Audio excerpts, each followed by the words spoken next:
This is Tanisha Patidar and welcome to AT education.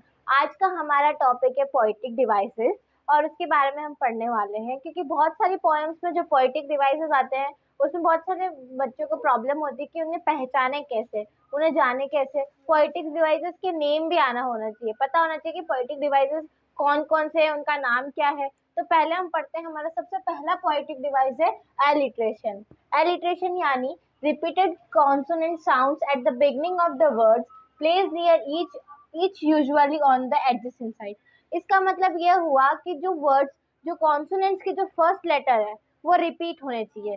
ठीक है, इसका मतलब यह है और कुछ नहीं। आप बहुत इजीली समझिए कि कोई से भी, जैसे कि एग्जांपल है फास्ट एंड फ्यूरियस, मतलब एफ एफ क्या है, एफ कॉन्सोनेंट है दोनों में और ये दोनों रिपीट हो रहा है, इसका मतलब ये क्या हो गया, एलिट्रेशन। तो आपको सबसे पहले एलिट्रेशन देखना हो पोयम में, पोयम की लाइंस में, तो आप सबसे पहले ये देखिए कि एलिट्रेशन तो नहीं है। एलिट्रेशन का मतलब ही यही होता है कि जो कॉन्सोनेंट्स रिपीट हो रहे हैं, कॉन्सोनेंट्स के जो साउंड है वो रिपीट हो रहे हैं, तो वो क्या कहलाएंगे, जैसे कि फास्ट एंड फ्यूरियस, तो एलिट्रेशन कहलाएगा वो। कोका कोला, सी और सी। ठीक है, अब हमारा नेक्स्ट क्या है, मेटाफर। मेटाफर हमारा नेक्स्ट पोएटिक डिवाइस है। तो फ्रेंड्स अब देखते हैं क्या लिखा हुआ है। A figure of speech that compares two or more things with a similar quality and does not use like or as. इसका मतलब ये हुआ फ्रेंड्स, कंपेयर करने के लिए, जैसे कि सिमिली होता है, आपको पता है कि सिमिली सिमिली कंपेयर करने के लिए यूज करता है। सिमिली में क्या आता है, लाइक और एज दोनों आते हैं। सिमिली यानी किसी दो चीजों को कंपेयर करना, वो भी किसके द्वारा, लाइक और एज के द्वारा। पर इसमें जो कंपैरिजन होगा, दो वर्ड्स का कंपैरिजन होगा, दो कॉन्सोनेंट्स का कंपैरिजन नहीं होता है फ्रेंड्स। तो इसमें दो वर्ड्स का जब कंपैरिजन होता है तो इसे हम उस जिसमें लाइक और एज दोनों चीजें नहीं आनी चाहिए, उनको हम कहेंगे मेटाफर। यानी कि लाइक भी नहीं आना चाहिए, एज भी नहीं आना चाहिए, और बहुत डीपली कंपेयर जो चीज होती है जिसके अंदर ना ही लाइक आ रहा है ना ही एज आ रहा है, तो मेटाफर कहलाएगा। One thing is said to be another, जिसके द्वारा मतलब एक चीज दूसरे को कंपेयर करके बोली जाए, उसको हम कहेंगे मेटाफर। ठीक है, एग्जाम्पल, टाइम इज मनी। देखो इसमें ना ही लाइक है ना ही एज है। ठीक है फ्रेंड्स, लाइक और एज किस में आता है, सिमिली में आता है, पर अभी हम क्या पढ़ रहे हैं, मेटाफर पढ़ रहे हैं। इसका मतलब time is money, time money के, टाइम इज मनी, आप समझ रहे होंगे इसमें ना ही लाइक है ना ही एज है। एग्जाम्पल्स, और आपको मेटाफर के एग्जाम्पल्स मुझे कमेंट बॉक्स में बताने हैं। नेक्स्ट क्या है हमारे पास, सिमिली। चलो हम सिमिली की ही बात कर रहे थे और सिमिली आ गया। तो सिमिली सबसे इजी पोएटिक डिवाइस होता है फ्रेंड्स। क्या सबसे इजी पोएटिक डिवाइस कौन सा है, simile. A figure that compares two things by using like or as. मैंने आपको सबसे पहले ही बता दिया था, मेटाफर जब हम पढ़ रहे थे तभी मैंने आपको बता दिया था कि लाइक और एज जिसमें यूज होता है वो क्या कहलाता है, सिमिली फ्रेंड्स। ठीक है, तो सिमिली आपको समझ आया होगा। और इसका एग्जाम्पल, सिमिली के बहुत सारे एग्जाम्पल्स होते हैं और सिमिली का एग्जाम्पल आपको मुझे कमेंट बॉक्स में भेजना है। ठीक है, नेक्स्ट क्या है, और देखो एक एग्जाम्पल तो मैंने लिखा है, एज ब्यूटीफुल एज फ्लावर। और भी एग्जाम्पल्स है और वो एग्जाम्पल्स आपको मुझे भेजना है। उसके बाद repetition, this device is use when the words और फ्रेज इज रिपीटेड।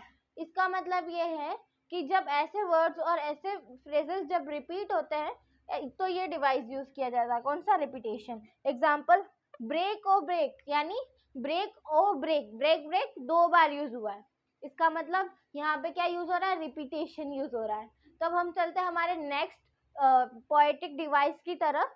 तो फ्रेंड्स आपको रिपीटेशन, सिमिली, मेटाफर और एलिट्रेशन तो समझ आ ही गया होगा। अब हमारा जो नेक्स्ट है वो फिफ्थ नंबर पे ओनामेटोपिया, जो पोएटिक डिवाइस है उसका नाम है ओनामेटोपिया।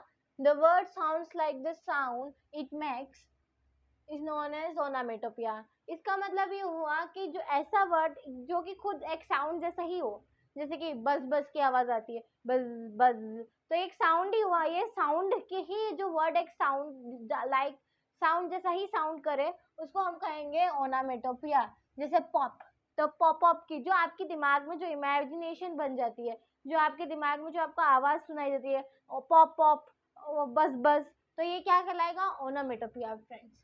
उसके बाद क्या आता है, एजोनेंस। जो हमारा नेक्स्ट है वो है एजोनेंस।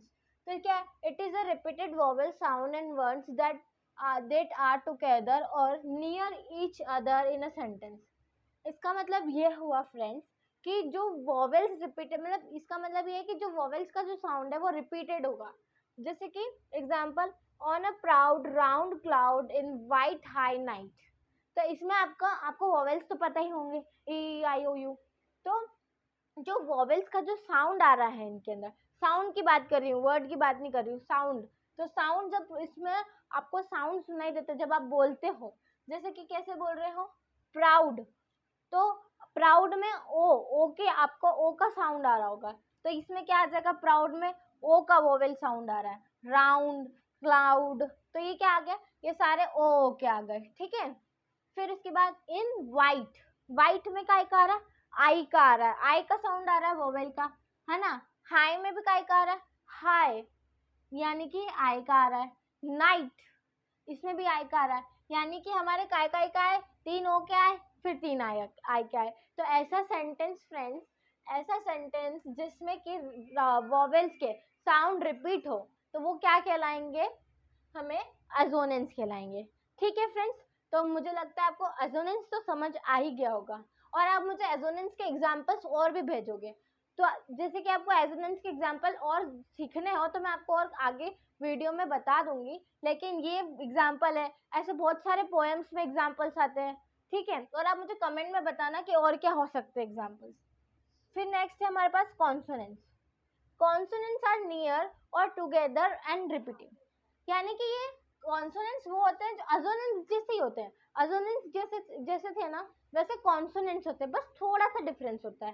ठीक है. इसमें क्या होता है, कॉन्सोनेंट्स का साउंड रिपीट होता है. अजोनेंट्स में क्या हो रहा था, वोवेल्स का साउंड रिपीट हो रहा था. इसमें काय का होगा, कॉन्सोनेंट्स का साउंड रिपीट होगा. ठीक है फ्रेंड्स. जैसे कि black and think, blank and think, है ना. तो इसमें के का आ रहा है, के यानी के तो कॉन्सोनेंट्स है, थिंक, ब्लैंक, के का साउंड हो रहा है ना, तो ये क्या कहलाएंगे, कॉन्सोनेंट्स. ठीक है. नेक्स्ट हमारे पास क्या है, ऑक्सीमोरन. ऑक्सीमोरन यानी फ्रेंड्स two contradictory ideas or are put together side by side or in a sentence to create a new good effect.